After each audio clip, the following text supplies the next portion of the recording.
So you're thinking about getting started investing, maybe specifically real estate investing, but it could be any form of investing, and you just don't know where to start, and something perhaps maybe has been holding you back.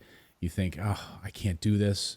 I don't know what to do. I don't know where to turn. You're afraid to put one step, one foot in front of the other. I've been there.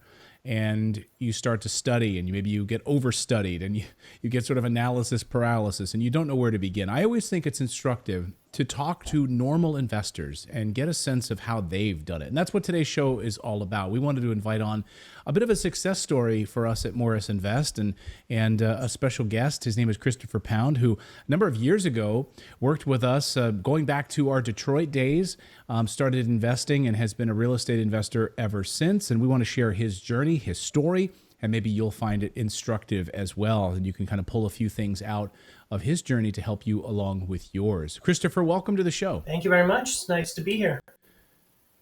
Well, it's a pleasure to have you here. So you've got quite an interesting story. And I think, again, I think a lot of people can learn from different people's journeys and kind of pull different pieces out on that specific journey. I'm wondering, before we kind of get into your story, was there like a moment for you? Was there something that stood out, a catalyst moment that said, wait a second, I need to change course, with my trajectory, my career, how I'm going to put money away, how I'm going to save for retirement? Was there like a catalyst moment for you that started you on this path?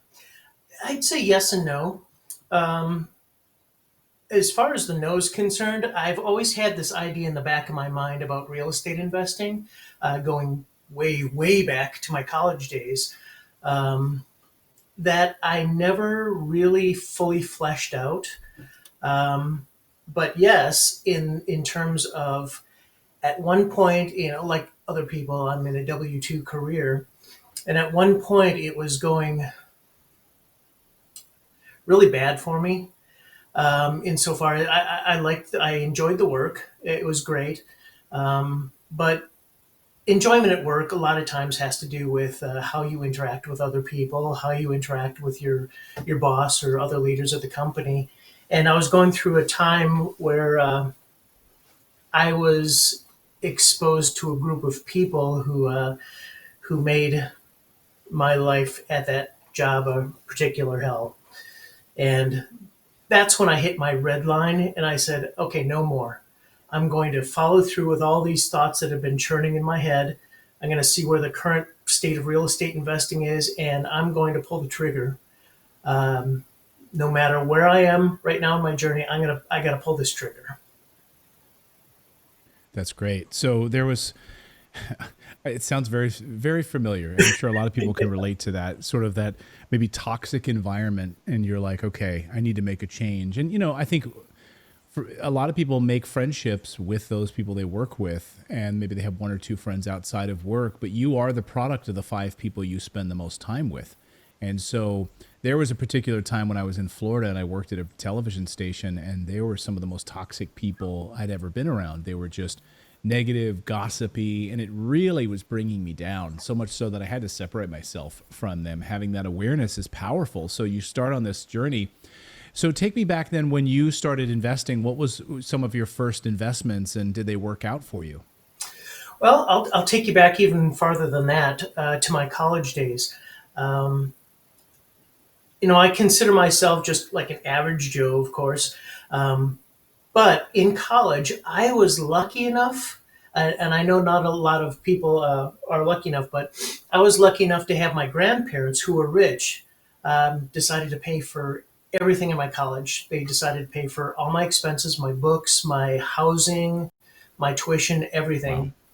And this was in Boulder, Colorado. And the real estate market there is pricey. Of course, the prices back then are laughable to what they are today. But Right. my grandparents, they would pay for my housing no matter where I lived. And so I got this idea in the back of my mind, is like, the housing market here is great. It's a little pricey, but the demand is high. I'm wondering if I can talk to my grandparents, and instead of having them pay rent for me, could we work something out where they could get me a property? I would pay them over time instead of them paying me. Hmm. but it would get started in my first property. And all I was thinking about is like, how could it appreciate in the future? Right. They So you made weren't their thinking about money. cash flow. You were thinking about just appreciation was your vehicle then. Yeah, yeah, yeah. And like I said, this idea hadn't fully been fleshed out. So in the back of my mind, I was like, this sounds like a great idea to me. But my grandparents, who made their money in the stock market, they were successful at that. They had no understanding of real estate whatsoever. So they're like, no, no, we don't like this. We don't like this a lot, any bit at all. So that thought just went to the back of my mind and just stayed there for years. And I worked hard. I graduated. I got a job, um, and I just did the W-2 thing for many years. Um, Ultimately, I was able to save up enough money to buy my own personal residence, um, and that is a great learning experience. If anyone who hasn't done it is if anyone's renting and also thinking about real estate investing, buying your own personal property is a great way to just get introduced to the whole process of buying a property in general.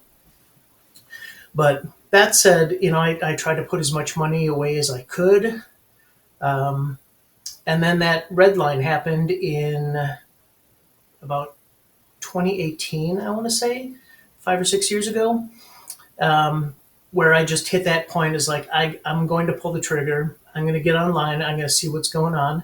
And that's when I found your channel. And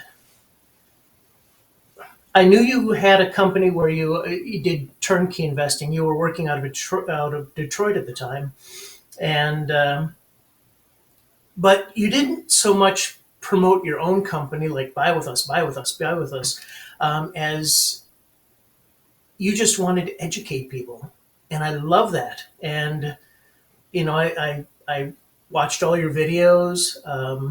I knew you had a background in television media, so you're well spoken online, and it's like this guy's great. He's got the knowledge. He knows what he's doing, and he knows how to communicate with people.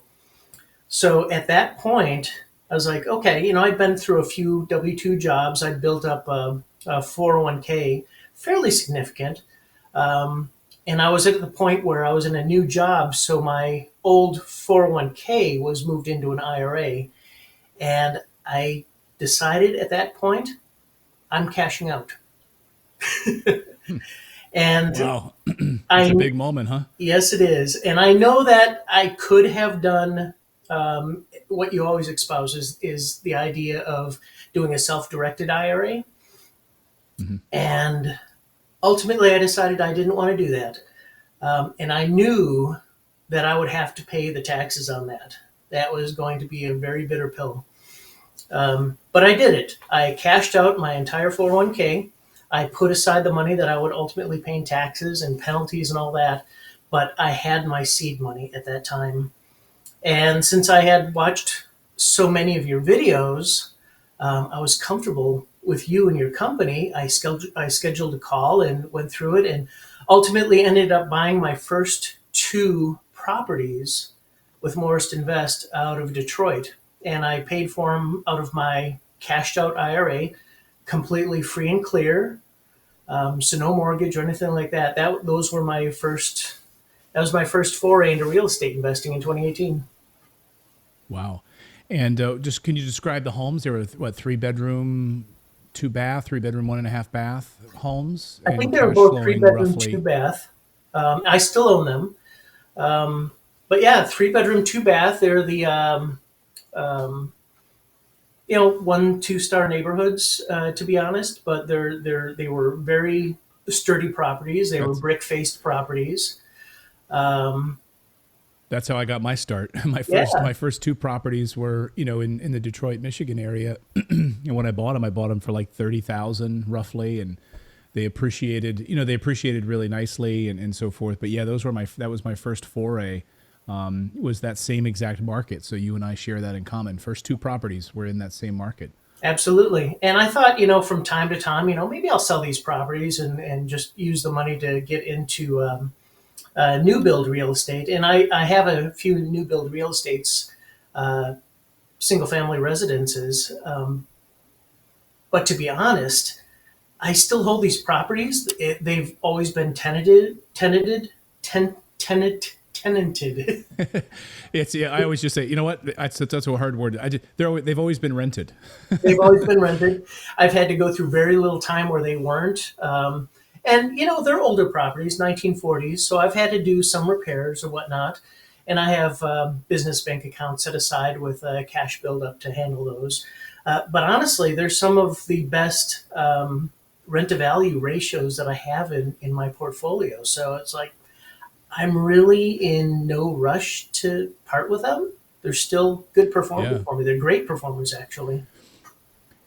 And we, yes, what we do at Morris Invest now, a lot of our properties are brand new construction. They're in, they're in A-class school districts. They're going to be, it's a different animal. But when we were doing a lot of rehabilitation properties and a mix of new construction, a mix of both, that was when we could really find a lot of properties that were foreclosures, that needed work, that needed to be renovated. And of course, there is such an incredible supply crunch now. We don't have properties. So the solution for us was we don't really do that anymore. We focus now exclusively on new construction. And now that's not to say if a property is in the neighborhood where we're building and it needs renovation, we might scoop that property up as well. But for the most part now, we just focus on new construction. But I have to say, those older houses, those 1940s, 1950s houses in those neighborhoods, these are long established neighborhoods, old growth trees. They've been there since the war. They're brick, they're like little bunkers, and yeah, you might have to replace a water heater. You might have to upgrade, fix some cabinets and things like that. But they're like little bunkers, and they're going to be there probably for another 100 years. That's the way I look at those little properties. Very solid, yeah, absolutely. And I've had Yeah. one renter that I've had in the very first property that I ever purchased. The first renter that moved in, she's still in there today. And the second That's great. property I purchased the following year, I think it's on its second tenant. So they've really had Wow. very low turnover as far as tenants are concerned, and they've been very consistent for me. That's great. Have you had to just talk about the rent conditions? Have you increased rents at all, or have you kept it fairly stable? That's one of those things. It's a tricky thing. If you're comfortable with the rent, you want to rock the boat. This Uh-huh. person's been a great tenant. Do I need to increase it $25, $50? This person, it risk that person moving out. Then you've got the tenant turnover process, which can take a few months. And so it's always a balance there. I always leave it up to the property management team. But what have you done in that regard? Same. I've left it to the property management team, although they have reached out to me and they said, this lease is up for renewal. What do you want to do? And then I talked to them about the rents in the area and what's appropriate. But to be honest, the first couple of years I raised rents, but very small amounts, like $25 here, $50 there. But recently, like during the pandemic and just after, I knew everyone was having a hard time, and I understood that. Yeah. And I still own those properties outright, free and clear. So I'm very flexible in what I can charge for rent. So I actually had one of the tenants reach out to me and they said, can we keep the same level into my next lease? And I was like, absolutely. And to be That's honest, great. these are good tenants, and I would much rather have the same level of rent or even reduce it slightly if the situation is appropriate for it than go through a tenant turnover. I mean, those Yeah. are expensive. Yeah, that's the most costly part of it, right? So then a tenant moves out, you might have to replace carpet. I don't know if you've got carpet, update flooring if there's, some staining or whatever, and fix some cabinets if there's, cabinets got a little dinged up and stuff like that, and make paint, fix a fix some blinds, fix a window. So yes, you can then definitely have, but then yes, you can also increase rents fairly significantly. So it's a bit of a trade-off, but this is the human element of real estate investing. And I get sort of frustrated when people will sometimes say, well, yeah, as a landlord, you're part of the problem. No, I think a large part of the problem is the faceless hedge funds that own thousands of properties that don't have this personal interaction with a tenant like Christopher is doing right now with a tenant, like Natalie and I do with our tenants. It's I hope to think we're not the problem. We're providing housing. we've renovated a house and we're providing housing at a reasonable rent for somebody, and we're able to have this connection with a tenant in a good way. We're not raising rents like crazy. It is still an investment, but at the end of the day, you're not a faceless hedge fund that's just saying blanket across a spreadsheet. Yes, when these tenants move out, we're increasing the rent 10%, right? Hmm. Yeah, And exactly. I I'd think much that's rather have those tenants in there for the long term. If the market gets outrageously, like there's this huge disparity between the what the rents should be and what the tenant is currently paying, that might prompt a discussion between me and the management and the tenant, and we'll go from there. But that really hasn't been the situation. It's the rents in that particular area haven't fluctuated tremendously one way or another. So I'd much rather keep the current tenants that are in there than have to go through all those repairs and recarpet everything, and then 2, 3, 4 months without any rent, only just to have a new tenant move in and maybe $70 more rent. It's just, I don't think it's right. worth it in that case. So you got those two properties and the W-2 job situation at that point before you started expanding this portfolio. How did you do that? And what was the job situation? How did you find the leverage? How did you pull all those pieces together? It was a combination of things. So I own those two properties, free and clear. Um, and then I changed jobs once or twice in that time frame, which allowed me to take my 401k and any money that I put aside moved into an IRA, which I could cash out or not cash out. I sold my personal residence, moved to a different place, sold that, moved to a different place, and through that money, you have a little bit of extra,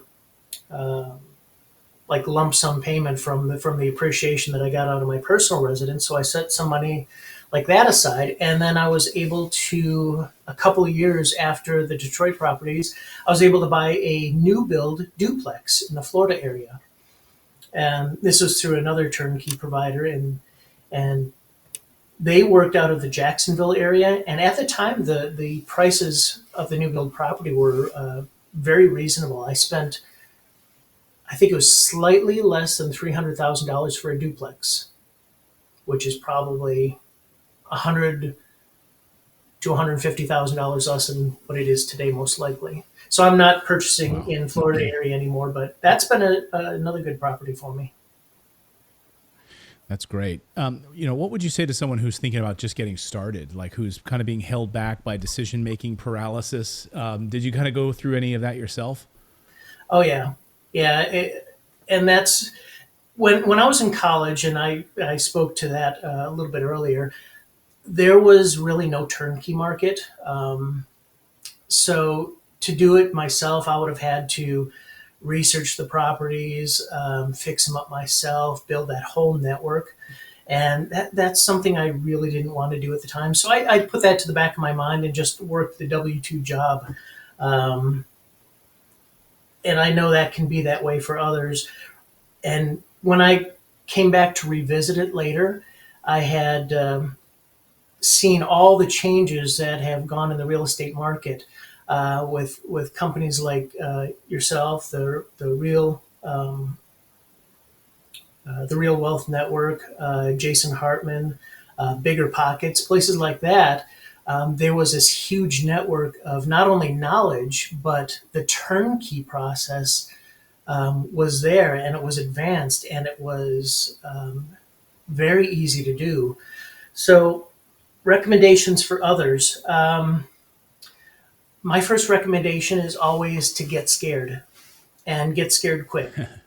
And by that, I don't mean get scared of real estate investing. I mean, get scared of retiring. Um, the younger you are, the better, obviously. But a lot of times when we're young, we don't think about our retirement. We'll do the 401k, we'll start putting money away just a little bit at a time. Time will go faster than you think, and you'll approach retirement age and you'll have $100,000, $150,000, maybe 250, $300,000 in a 401k, and If you retire at 60, 63, 65, that's not going to last you. Right. When you think about it, I Right. mean, you've Yeah. made this point multiple times on your shows. It's like, that's not going to last you. No, a pile of cash, a pile, that's what most people think is they'll have a pile of cash at retirement.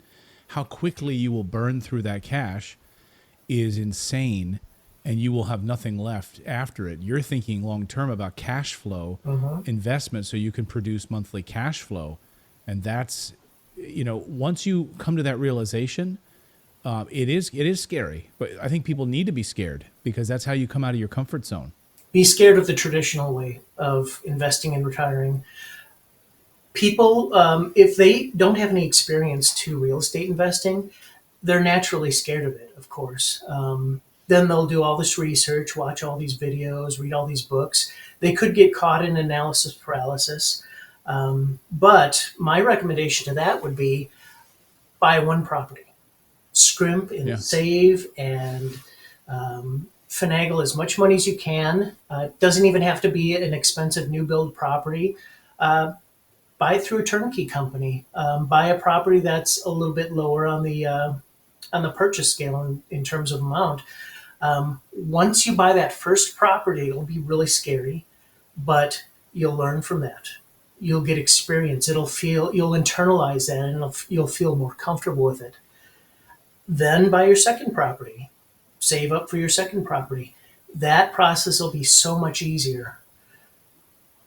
Once you have your second property under your belt, and these are fully managed by other companies, so your own involvement with it is minimal after you purchase it.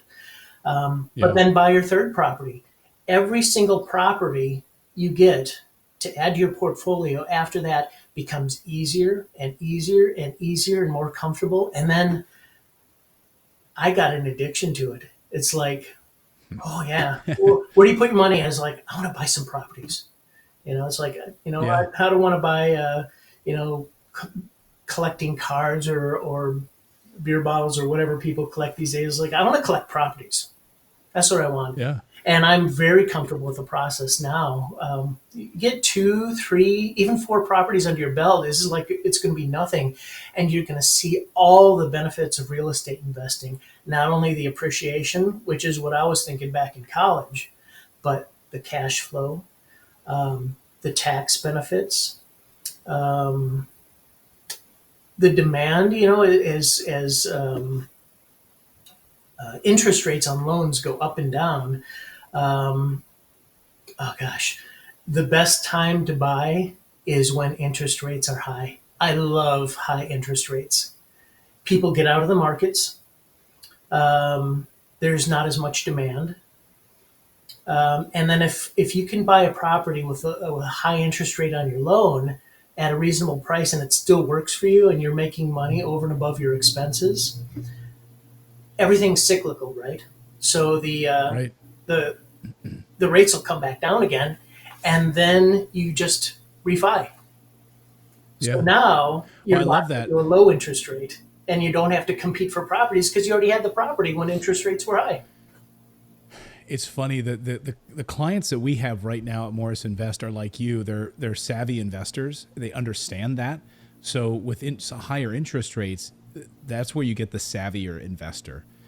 It kind of scares away the less savvy investor right now who's not experienced. But the savvy investor knows that it's time in the market and they don't have to then compete. And they can even get buy downs on interest rates. Like because we do new construction properties, we actually have buy down credits with our construction team. So what an interest rate is minus a certain amount because of buy down credits, it's a huge benefit right now. And you're right. I think for people, it's to say, start with one property.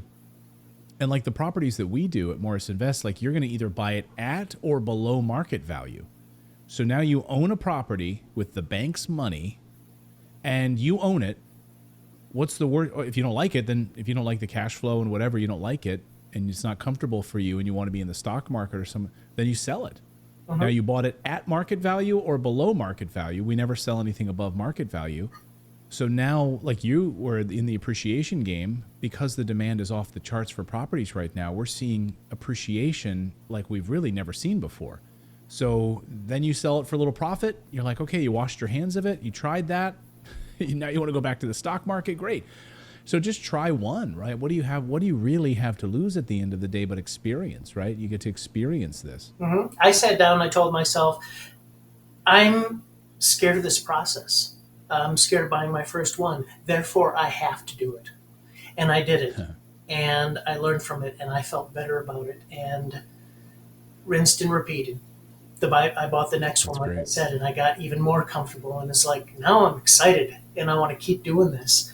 My son is in the very enviable place of being young. He's just entering high school, but he's already on board with this whole real estate investing thing. He's got his future mapped out for him. He's going to house hack.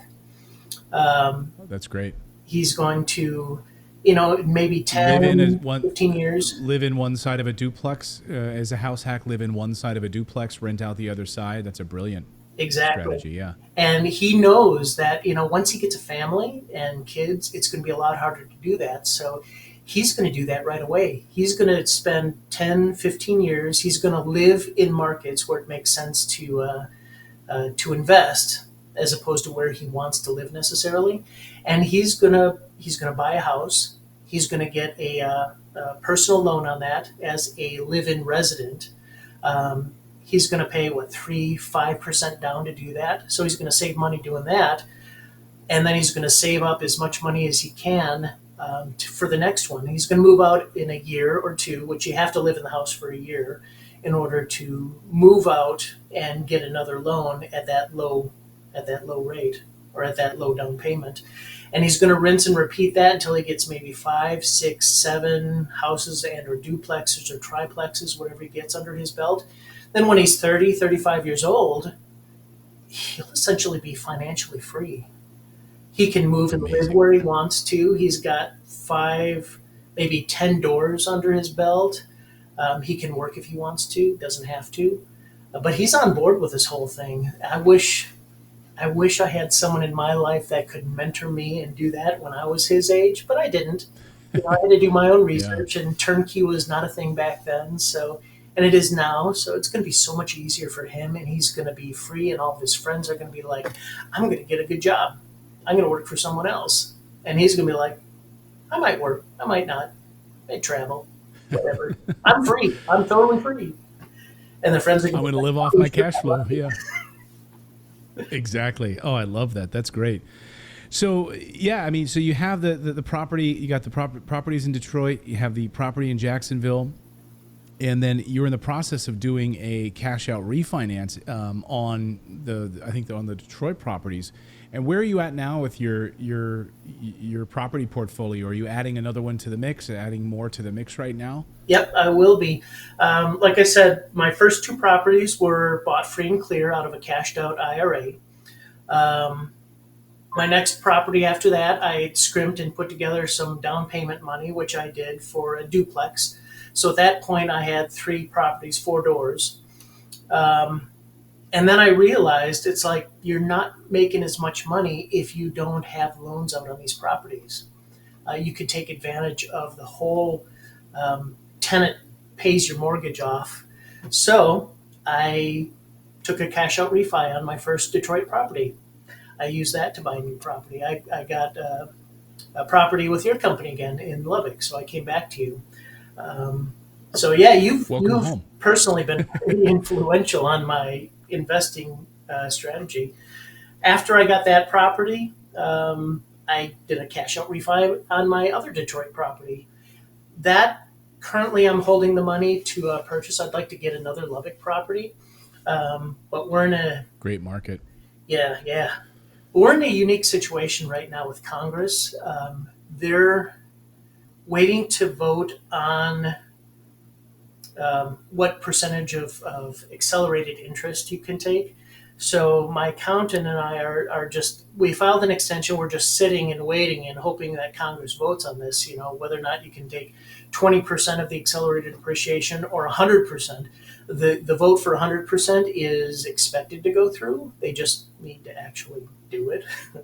So right now Right. I've got about 30,000, a little over 30,000 sitting in my business savings account, just waiting. When I get a tax return, I'm hoping to take the extra money, especially since I'm filing this tax return with accelerated depreciation that you provide on your properties. So I'm hoping to get a pretty good chunk so that I can buy my next property, and that will. Oh, you're talking about specifically the yeah, we provide a cost segregation report Yeah. as part of buying a property, which can, and oftentimes cost a few $1,000s, but because we're doing it in bulk with a bunch of our properties simultaneously, we just give that to you, and then you're able to use that on your taxes, Yep, no one else is which is doing that. great. I don't know Yeah. why, but no other turnkey companies are doing that. That's huge, and that's why I'm going with another property from you. It's like I want to get that, and I want to get accelerated depreciation, and I want to get more money for my tax returns so I can buy more properties, and then at that point, maybe my Florida duplex will have appreciated enough where I can do another cash out refi on that, get some more money, and get a new property. So then I'll have two Detroit properties, a Florida duplex, one Texas property I have now, another Texas property I'll have in the near future, hopefully. Maybe another property after having redone my Florida, do a cash out refinance on that. So that's what, one, two, three, four, five, six, potentially six, seven, up to eight doors in a That's great. portfolio at that point. And it's like, I'm your average Joe right now. I just work a W-2 job, but I do whatever I can, and when possible, I buy properties. And it's like, And I love that, and I bet your coworkers probably have no idea. Well, maybe you do, but talk to them about it. But they might not have any idea. They're like, "Oh, there's Christopher," and then, "Oh, he's got almost 8 properties." yeah, they Like, know I how did invest he in figure real this on estate, this? but they don't really That's amazing. know they don't ask about it. I don't volunteer too much information because Yeah, they know I invest, but I don't really like overshare unless someone asks me about it. I have one coworker who's no longer my coworker, but she's just like, "Could you send me all the information? What books have you read?" All this kind of stuff is like, right now I'm sending her all this information I can. I wrote down like 8 pages of like my story, so to speak. I'm going to send that to her. And I'm trying to get her over the hump that she's currently on right now in analysis paralysis. I was like, do your first property. You got to do your first property. You're in such a good yeah, position to do it right now. So I'm trying to get that's her over that great. hump. Well, send this interview to her. Send this interview to her, and maybe this will maybe push her over the edge. There, you got to take a chance. We're never 100% on anything in our life. If you're at 80%, you got to make that jump. You got to make that leap. You got to take that leap of faith. And at the end of the day, it's a tangible asset. You'll own a piece of real estate with the bank's money. They're actually, I don't know what your friend's name is, but the bank is putting up a bigger risk. They're doing an appraisal on the property. Like, this is what people don't understand. Like, at Morris Invest, we really try to encourage you to not use your money. We really try to use the bank's money. They do an appraisal because they're putting up the bulk of the money. It's their risk is actually greater than yours. They're putting up bulk of the cash. So I think if you tell that to someone, it maybe calms them down a little bit. They're like, "Oh yeah, they're doing an appraisal. They're not going to lend on a property more than the value of the property. I'm getting the better part of the deal. They're putting up 80%. I'm putting up 20 or 25%. And what other You can't investment do type that. can you use money from a bank to do that for? Yeah, can you do that with gold? Nope. Nope. Can you do that with silver? Nope. Nope. Bitcoin? Nope. So that's why I love real estate. I absolutely love it. It's addictive. I know, like Natalie and I just bought a property last week. We added another one to our portfolio.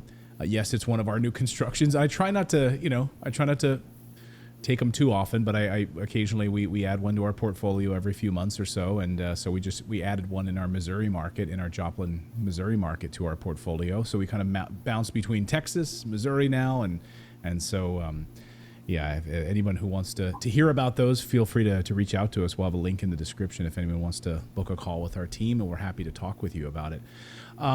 So Christopher, what would you say to someone who's just thinking about getting started, thinking about taking that plunge? What would you say to that person? Scrimp and save and get as much money as you can for a down payment. Even if you're renting currently, save for an investment property. Like I said before, that first one may be really scary, but once you actually do it, that fear goes away to a huge degree. Yeah.